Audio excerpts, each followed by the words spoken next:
പാർട്ട്ണർക്ക് വേണ്ടി മാറാനുള്ള ഒരു മനസ്സ് നിന്നിട്ടുണ്ടെങ്കിൽ ദയവ് ചെയ്ത് കല്യാണം കഴിച്ച് ഒരാളെ നമ്മളെ സങ്കടപ്പെടുത്താതിരിക്കുക. ബാച്ചിലർ ലൈഫിൽ നിന്ന് കമ്മിറ്റഡ് ലൈഫിലേക്ക് നമ്മൾ മാറുമ്പോൾ അത് വെറും വാക്കിൽ മാത്രമല്ല, നമ്മളെ ചിന്തയിലും കാഴ്ചപ്പാടിലും പ്രവൃത്തിയിലും ഒക്കെ മാറ്റം ഉണ്ടാവണം. അവനവന്റെ ഇഷ്ടങ്ങളെയും താല്പര്യങ്ങളൊക്കെ കെട്ടിപ്പിടിച്ച് സ്വന്തം സന്തോഷത്തിന് മാത്രം പ്രാധാന്യം കൊടുത്ത് ജീവിതകാലം മുഴുവൻ ജീവിക്കാനാണ് പ്ലാനെങ്കിൽ പിന്നെ നമുക്ക് എന്നും സിംഗിളായി അങ്ങനെ ജീവിച്ചാൽ പോലെ. കുട്ടിക്കാലത്ത് നമ്മൾ പഠിച്ചതൊക്കെ മനുഷ്യന് സാമൂഹ്യ ജീവിയാ, സമൂഹത്തിൽ ജീവിക്കുന്നവനാണ് എന്നൊക്കെയാണ്. പക്ഷെ പുതിയ കാലത്ത് പല ആളുകളും പറയുന്നത് കൂടെ ജീവിക്കാൻ ആരൊക്കെ ഉണ്ടെങ്കിലും നിങ്ങൾക്ക് നിങ്ങളുടെ ജീവിതാ വലുത്, നിങ്ങളുടെ സന്തോഷാ വലുത്, അതിന് പറ്റാത്തത് ആരാണെങ്കിലും അവരെ ഒഴിവാക്കിയേക്കണം എന്നൊക്കെയാ. വല്ലാത്തൊരു സെൽഫിഷ് മൈൻഡാണത് അല്ലേ?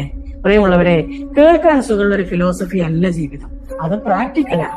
പാർട്ണറായി കൂടെ ജീവിക്കാൻ ഒരാളെ കൂടെ കൂട്ടിയിട്ട് പിന്നെ എനിക്ക് എന്റെ ജീവിതാ വലുത്, എന്റെ ഇഷ്ടങ്ങളാ വലുത്, അതിനെ പറ്റൂല എന്നുണ്ടെങ്കിൽ ഈ എങ്ങനെയാച്ചാ പോയിക്കോ എന്നൊക്കെ അയാളോട് പറയുന്നതിൽ എന്തർത്ഥമുള്ളത്? പാർട്ണറോട് വർത്താനം പറയുമ്പോഴേ മനസ്സിൽ റൊമാൻസ് ഒന്നും വരുന്നില്ല, പ്രണയം തോന്നുന്നില്ല, നല്ലൊരു ചിരി പോലും മുഖത്ത് വരുന്നില്ല. ഇന്ന് കുറെ നേരം വർത്താനം പറയണമെന്നൊക്കെ വിചാരിച്ച് ഒരുങ്ങി തുടങ്ങിയാലും 5 മിനിറ്റ് കൊണ്ട് അടിയും വഴക്കാവും. പിന്നെ ദേഷ്യം പിടിച്ച് ഫോൺ അങ്ങ് കട്ടാക്കും. എന്നാൽ ഓൺലൈനിലുള്ള ഫ്രണ്ടിനോട് ചാറ്റിംഗ് അങ്ങ് തുടങ്ങിയാലേ അതിൽ സ്നേഹവും പ്രണയവും സെക്സും തമാശയും ഒക്കെ ഉണ്ടാവും. എപ്പോഴെങ്കിലും ഒന്ന് വഴക്കിട്ടാലേ വേഗം കോംപ്രമൈസ് ആക്കിയിട്ട് മടിയും മടുപ്പും കൂടാതെ മണിക്കൂർ കണക്കിന് വർത്താനം പറയും. അതെന്താ അങ്ങനെ?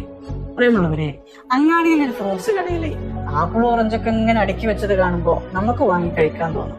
വാങ്ങി വീട്ടിൽ കൊണ്ടുപോയാൽ പിന്നെ ഇനി എപ്പോ വേണമെങ്കിലും കഴിക്കാലോ എന്ന് വിചാരിച്ച് നമ്മളതങ്ങ് മാറ്റി. 4 ദിവസം കഴിഞ്ഞാൽ സാധനം കേടാവും അല്ലെ? ഇത് തന്നെയല്ലേ പാർട്ട്ണറിയും അവസ്ഥ? കണ്ടപ്പോ കെട്ടാൻ തോന്നിയ ഒരു ആവേശം ജീവിതത്തിന്റെ അവസാനം വരെ നമുക്ക് മെയിൻറ്റെയിൻ ചെയ്യാൻ പറ്റിയില്ലെങ്കിൽ പാർട്ട്ണർ പിന്നൊരു ബാധ്യതയാവും. പ്രിയമുള്ളവരെ, കൈപിടിച്ച് നമ്മൾ കൂടെ കൂട്ടിയവരെ കൈവിടുന്നില്ല എന്ന് നമ്മൾ ഉറപ്പുവരുത്തണം.